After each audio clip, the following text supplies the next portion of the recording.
Como criar um quiz aqui no Gemini? Tu vai vir aqui nessa parte, ferramentas, Canvas. Agora tu vai digitar o seguinte: quero que crie um quiz sobre regras do YouTube. Pode ser qualquer coisa, tá? E agora você vai enviar. E olha que interessante. Regra criada. Quiz de regras e diretrizes do YouTube. O que acontece com o canal que recebe 3 avisos? Strike de direitos autorais em um período de 90 dias. E aí tem aqui mostrar dicas, uma dica em questão que ele vai colocando e aí você vai marcando cada uma, no caso que ele criou 10 perguntas.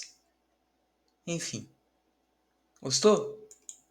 Me conte aqui no comentário. Lembrando que quando você dá OK ali, ele dá a pontuação, os acertos e quantas foram corretas, quantas foram erradas, quantas foram ignoradas.